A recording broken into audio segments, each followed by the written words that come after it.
She had gentle eyes, but a backbone far stronger than he ever deserved. She had a right to the truth. So I showed her quietly, carefully, she cried, but in those tears I saw something shift, resolve. Pain has a way of forging allies. After that, I found a lawyer, not the friendly, soft-spoken type, but a predator. Together, we rebuilt everything from the ground up. Accounts divided, assets moved, my name removed from the debt she had hidden behind my back. By the time she figured out what I had done, her world had already started to sink beneath her. First came exposure, photos, messages, hotel receipts sent anonymously to her boss, her parents, and the man's wife. Her carefully constructed web of lies collapsed, strangling her with its own weight. Then came separation. I filed first with proof, no bargaining, no softness. The prenup she once mocked became my sword and shield. Everything she thought was hers vanished from her grasp. Finally, isolation. Her lover's wife threw him out, took the children, froze his accounts. With nowhere else to go, he ran to her, dragging his ruin behind him. Their fantasy built on betrayal turned to dust overnight. I never shouted, I never touched her. I let the truth do the damage. When she came to me, mascara, running, voice breaking, begging me to talk, to forgive, calling it a mistake, I saw her clearly, not as a wife, not as the woman I once cherished, but as a stranger wearing her face. You slammed the door that night, I told her. You said one call could ruin me, but one choice ruined you. She cried harder. She pleaded. I closed the door without a sound. No anger, no drama, just a quiet final click. Now when she crosses my mind, there's no fury left, only emptiness. And in that emptiness, I have found my freedom. She taught me what betrayal feels like. I taught her what it costs.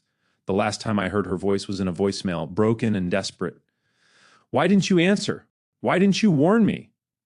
But I had warned her. She just thought I wouldn't follow through. Now she knows better. The silence she left me with, I gave back to her forever. Love blinded me. Betrayal opened my eyes. Revenge steadied my hands. She wanted excitement. I gave her consequence. And consequence lasts far longer than desire ever could. After our anniversary dinner, my wife rose from her chair, zipped up her dress, and said with a sharp finality, "Dinner was nice. Now I'm going to do something for myself," I warned her quietly. "You're not walking out that door." She turned to me with ice in her voice. "Touch me and I'll destroy your life. One call and the cops will drag you out of here in cuffs. Go ahead. Try me." She stood there for a moment, the candle still flickering, the wine half finished, my heart still hoping. The sound of her zipper was slow, deliberate, like the curtain dropping on a play I didn't know I had been acting in.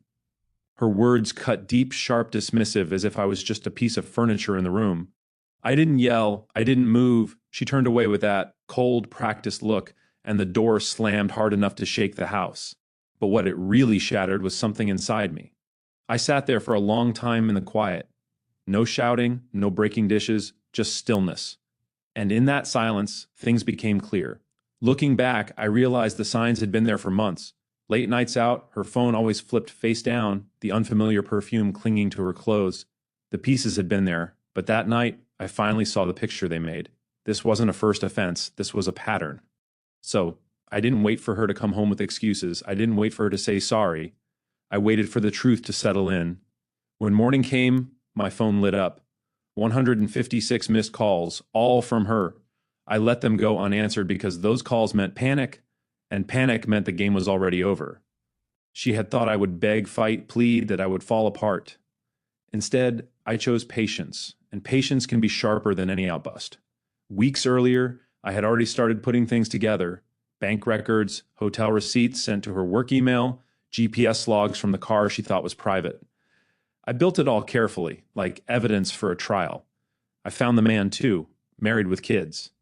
His wife would be very interested in what I had learned.